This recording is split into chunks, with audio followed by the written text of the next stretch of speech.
welcome back to the Essex Allotment Farm. It's Tuesday, number 2 of my weekly vlog, or a week on the farm as I'm calling it, or some people are calling it.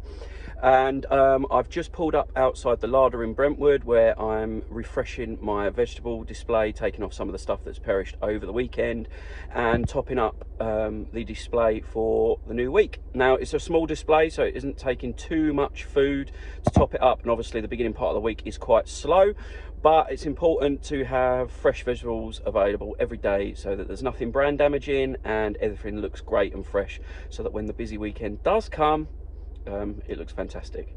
So I'll show you inside and show you the display very quickly, and then I will see you again when I'm back at the farm.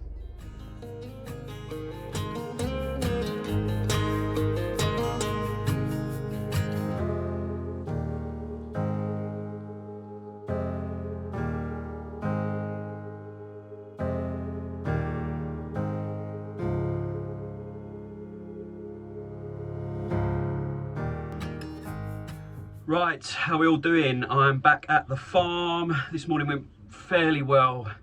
I've had a really busy morning. It took me a lot longer to do some of the sort of behind the scenes jobs that I needed to do this morning, but I'm at the farm now and I've got 4 trays with 40 cells of peas to get in the ground.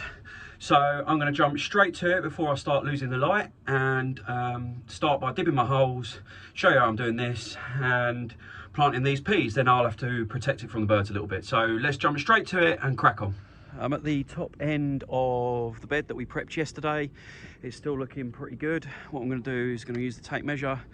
I'm going to plant them 10 centimeters apart down the center of the bed, and that way I can add more peas to the outside when I do the next sowings.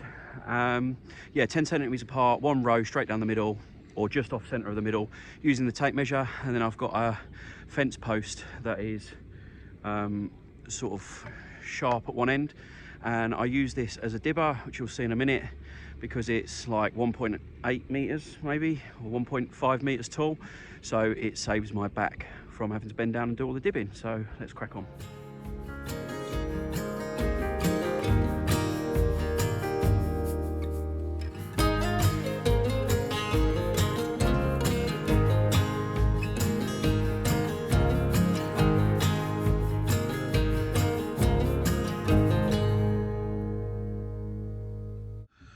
Okay, so I get bored pretty quickly.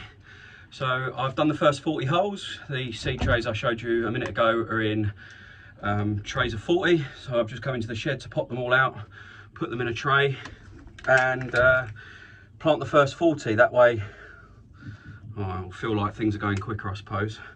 But it just mixes it up a little bit, and it means I'm not doing all the bending down at once.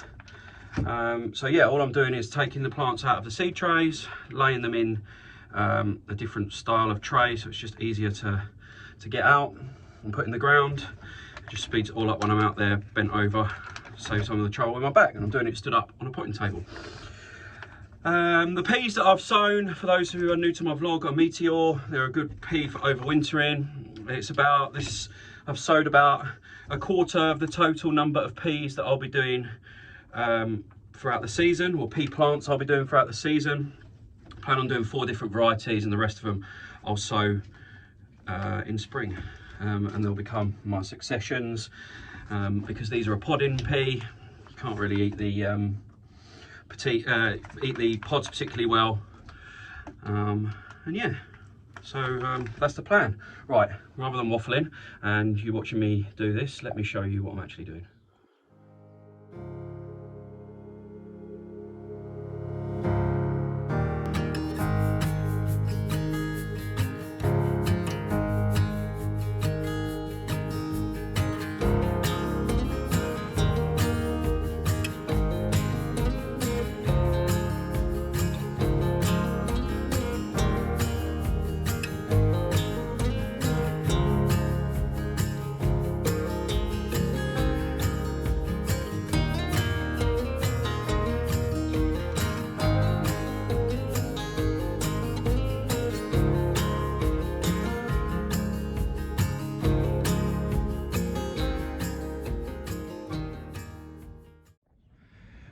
That's the first 40 of them done.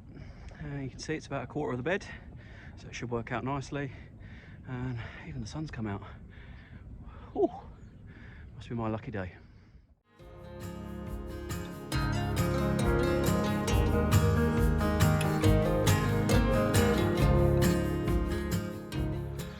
That's the next 40 holes dug.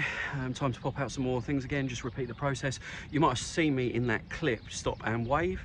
And this is where I've really hit the jackpot with this sort of area that I've found some farmland to rent. So that was all the children and the head teacher who I mentioned in my last weekly vlog. They're down here filming the nativity play in the barns that happen to be on the farm. So the farmer that actually owns all this land has rented out the space, well, for free of course, but lent them the space to film a short nativity play so that they can send it to all the parents, as obviously they won't be able to come and watch any nativity plays this year, which is fantastic, and I'm really happy to be sort of a small part of this community. Anyway, enough rambling, get some more peas in the ground.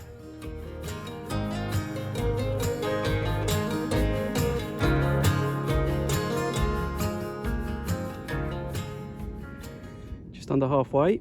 I obviously can't count when I'm digging my holes, I've got a few more to do, so I just thought I'd show you what I'm doing. As I said, using this huge pole, as you'll have seen from the other videos, measuring it out 10 centimeters, sticking it in, giving it a twist, and it comes out fairly clean. The holes themselves are quite deep, the peas go all the way down, a la Charles Dowding. He loves to punt his stuff really deep, so I'll give it a go as well. Right, best crack on.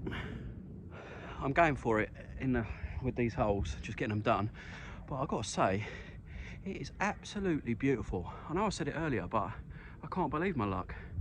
I had no chance of weather like this earlier today. It just looks absolutely fantastic.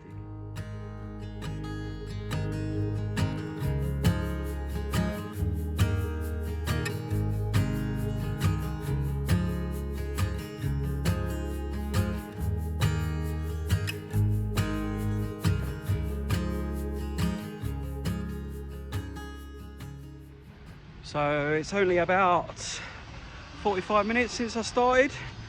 I can't believe how quickly they're going in the ground. But these are my last ones. You can just see down the line there, but I'll show you properly again in a minute. These are the last ones to go out. So let me chuck these in and I'll show you exactly how it looks. As promised, we're all done. 150 in the ground and 10 spare just in case we have any casualties from the transplant. Lovely nice straight row. Right, all I'm going to do now is I've got some spare of this EnviroMesh that's over the tunnel you can see next to it. I'm just going to lay it on top of it now and weigh it down, and then later in the week I'm going to build a tunnel like this. Eventually I'll have to give them some support to grow up, but they're going to grow so slowly this time of year. We don't need to worry too much, and hopefully I'm only having to protect them from the birds as far as predators this time of year, because most of the bugs and stuff will have died in the recent frost we've just had. But yeah, I'm really happy with that. I think it looks fantastic.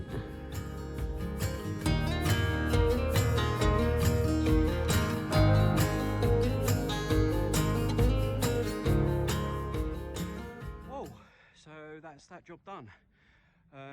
The red Russian cow doesn't need to be undercover anymore. It's just a test crop. So I thought for temporary purposes, the easiest thing to do was just to take the netting off of that and lay it on top of the peas that I've just planted. They're planted really deep and they're going to grow very quickly, so they can stay under that netting for the next couple of days until I perhaps will move the hoops over and make more of a permanent structure for it. But we're predicted no wind, so really it's just to keep the birds off. I'm really happy with that job. It's all done and dusted, and actually I hadn't looked at the red Russian cow in ages, and that looks pretty sound as well, so fairly happy with today's work. Thanks for watching today's vlog. I'll be back tomorrow.